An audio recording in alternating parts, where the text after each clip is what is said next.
Joe Rogan? You like Joe Rogan, his Yeah, podcast? I know he has a big podcast. Yeah, I was on last week, talk about AI. And he said the world is going to change in a way that is like so significant. And that's what the Pope is saying too. Yeah. Hopefully it's not the end of the world.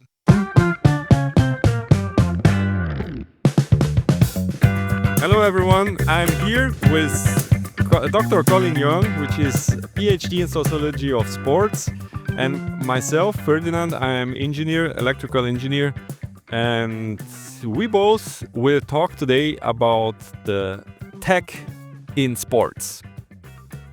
Hi, Dr. Colin. Thank you for having me, Ferdinand. It's a pleasure to join you at this very pivotal time in human history, the meeting of robots and humans, the clash of the titans.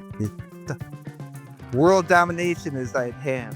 You giggle about the role of AI, but it's coming. It's coming. Nice to having you here.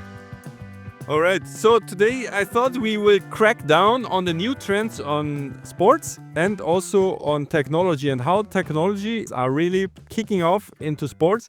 And I really would like to see also from your side the psychology side of it. So what does it bring to us from the perspective of the athletes, and also from the person who is watching the games? So what this will be do with the people which are involved in it?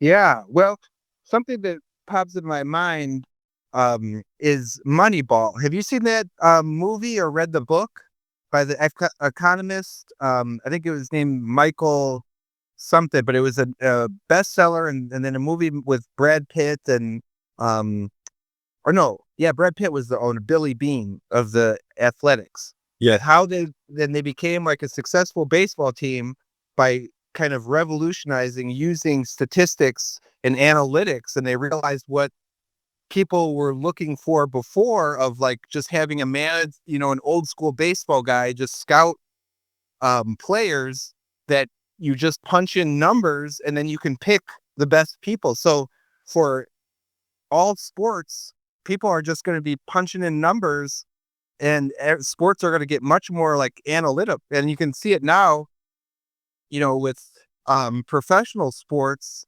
of, all the technology involved of, trying to train these people perfectly. And then with AI, kids are going to start doing like perfect training, which will help their bodies, but it's going to make us very robotic, and I think what draws people to sports is the drama and the like David and Goliath of sport versus like, oh, we want 100, like perfect athletes to watch.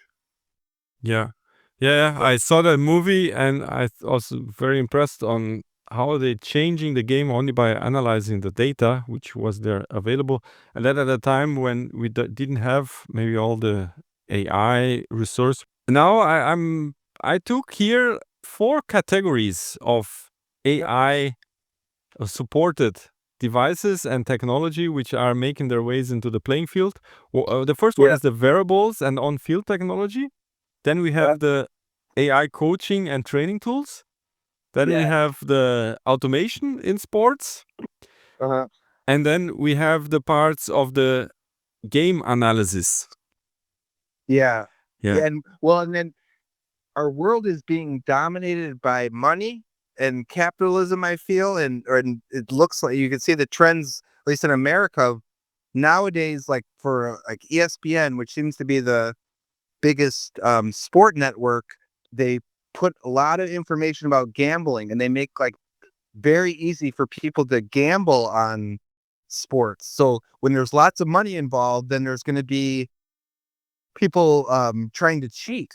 Because I think what's going to happen, maybe parents will have an AI thing and maybe even an implant to try to make like the perfect like NBA player, because there's so much incentive. I was into distance running for a number of years, and nobody knows who wins the different major marathons, unfortunately, but it's a huge industry because people and the race directors figured that out. People just want a good experience. They want to be the stars and like get fancy medals and have, fancy shirts and this and that. They don't care about sponsoring, to get the best athletes. They'd rather just have whoever wins, and they care about their experience. Mhm. So But for one example, it's exactly on that direction which is going. One example is the next gen statistics from a tool which is created by Amazon, the AWS AI, which has now a partnership with NFL. Did you hear about that?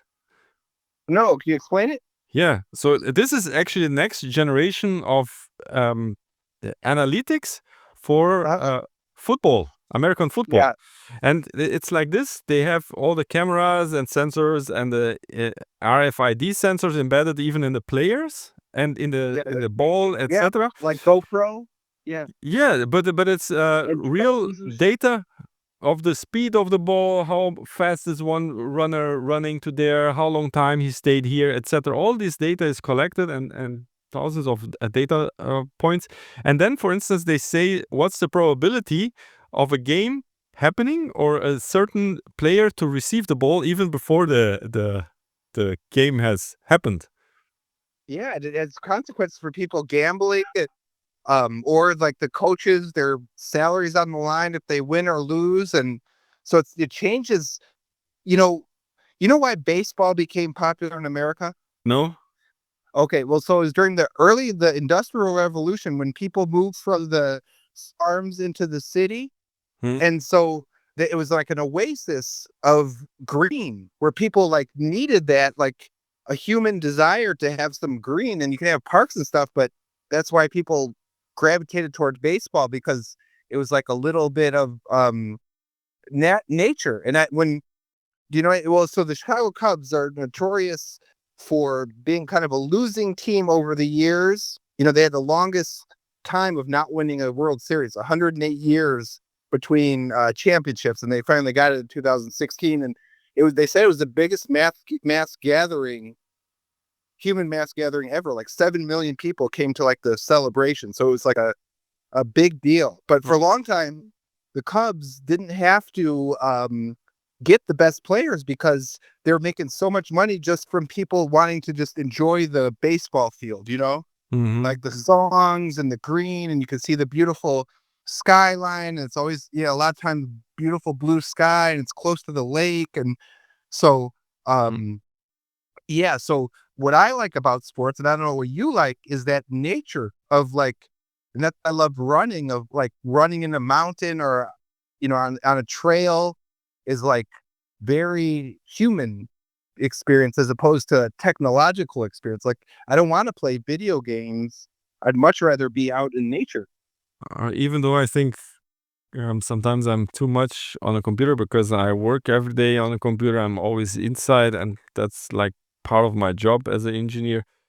And for instance, they simulate millions of game scenarios in advance and then can already identify injury risks. So they know, okay, now we are in this Yeah. constellation, this person is there, this person is there, and the probability of an injury is 50% or 30%. And then maybe they even already stopped that. Yeah, especially if it's like Messi has any sort of like the whole league and all the fans and the players do not want Messi to like miss games, right? Mm, mm, Because he sells so much, and like people travel from all over just to watch him. So, um, yeah, sports in the NBA. I don't know if you know about this. They call it like player management, where they some of the stars, and they're making 50, $100 million a year, but then they'll sit out games because soreness, or even to let the team lose so they get a better like draft pick. You have to think about like the body, and where's the line between robot and human. Like you can get right now, what they discovered in baseball was you get this Tommy John surgery that makes you a better pitcher mm, than before. So like, are people going to get these restructuring of their body, and then, well, what's cheating? Do you put on like motorized legs? Like, can't you, especially with like Neuralink, you change the because a lot of running is the neurological being able to like fast twitch, is something that you have, or it's like a, in the neurons. So like if you can kind of play around with that with technology, we can have these superhumans. But then what extent will people go to? Will they go to like um like I said, like if you're a man and then you get a sex change to be a woman, like what modifications would you have to get to be able to participate? And that's something that like is a real world question where like in the US a lot of the or some um state meets and like net cross country or there's a famous college swimmer, and some people were mad that like the man that changed to a woman was winning, and then some people were happy and saying it's progress. So these are things that like our society has to wrestle with. Yeah, at the end, for you to be able to win, there's only first transgender swimmer, because otherwise no chance, no Yeah, chance of winning if you're not trans. yeah. Well, you're probably too young in the East Germany in the 1980s, or like the Soviet Union in the 80s, or China in the 90s, or like I mean, US probably throughout a lot of sports of like how incredible some of these are performances are, Mm. like there's still some of the track records that, like, for instance, I think the 400, maybe even the 800, like it's still from a woman from the Soviet Union or East Germany. Mhm. And you look at a picture and it's like, wow, that is a really muscular person. Uh, like not naturally muscular. It's like it sticks out as like, wow, I've never seen, somebody like that. I don't know. At a certain point, I don't know if it's really then becomes being sports, or it's only the enhancement of the shoe together with the Yeah. strategic together with the training, which is already which is makes the difference, not the person by itself. No, Yeah. Yeah. I What remember what that. is entertaining to watch. But actually what's interesting with, for instance, boxing, which you could say is like one of the most ancient kind of sport. Mm. Um, I don't know if you heard, like last year, I think the number one fight was this Jake Paul, I think that's his name, our YouTube guy, and then a old champion that was, I think, is it 58? Is that how old he was when he? But people thought that was great. And he The, fought about against Mike Tyson, wasn't it? yeah, so it's like people. It showed that people care more about like the story than like the the great, like the best athlete. So maybe sports will change to like people will want to watch, maybe we have categories of like enhanced humans, not enhanced humans, and like when I was in high school, I thought, okay, it would be the best to be a professional athlete.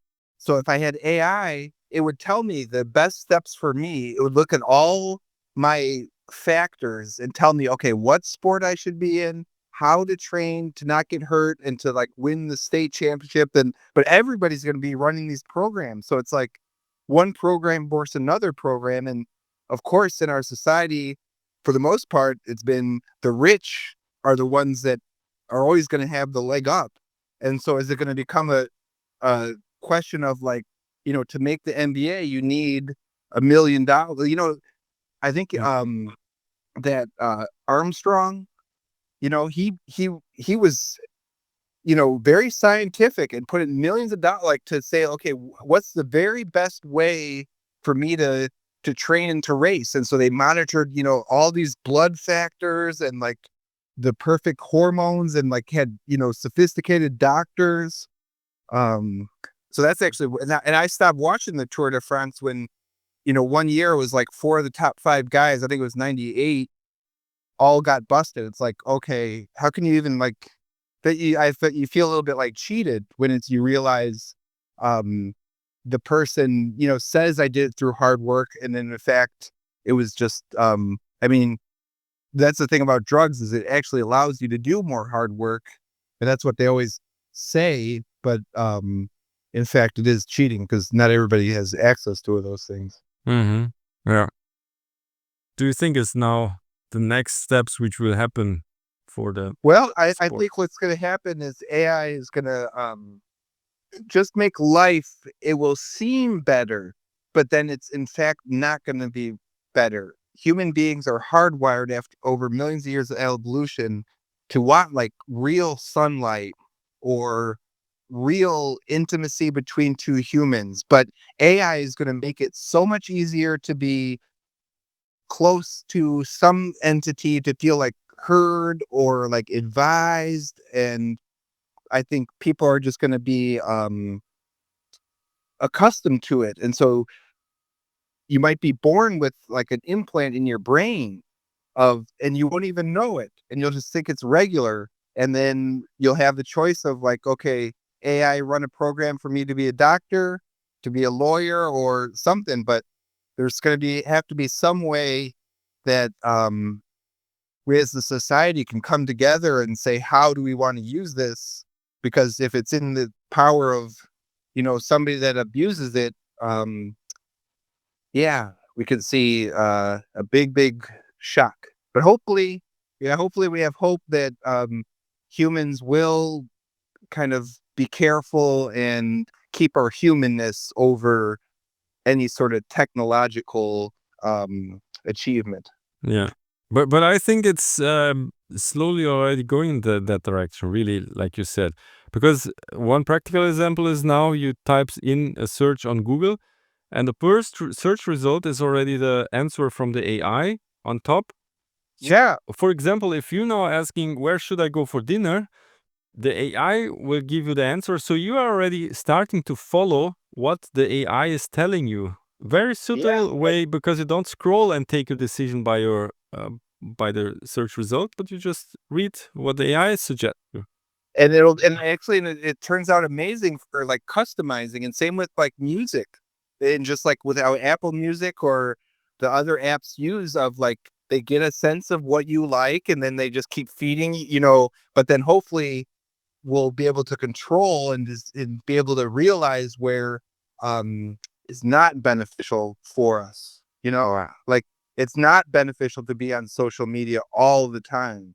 Yeah, but I I think think they are getting that's so sophisticated that it will be just impossible for us to resist. It will be just impossible to not follow the advice yeah, from the AI, because it's so customized, so yeah. made to you, that you will be kind of, it's almost forced to follow it. And even worse, I think in the work and sports also, you are forced to follow it, because otherwise you're out of the game. If you don't use AI at your work, so you're not able to compete on the Yeah, same level in sports. So you're kind of forced to follow what the AI predicts to tell you. yeah, and Uh, unfortunately, in society, it's a trickle down effect of, you can see how professional sports are using computers and technology, and then before you know it, little kids at, the youth soccer game, which used to be about, okay, just play in the grass and make friends and have some leadership, is going to be about like, mm, okay, strategizing and, my kid can only play for 20 minutes and, he needs to do this drill and that drill and mm, yeah, it's going to be interesting. yeah. All right then. Then I think we covered the topic for today. Thank you very much, Dr. Colin, Yeah, it was my for your pleasure, Ferdinand. And yeah, let's be positive and make sure we are in control and really look at long term what we're doing. Yeah, let's do that. So take care, and then talk to you in the next one. Okay.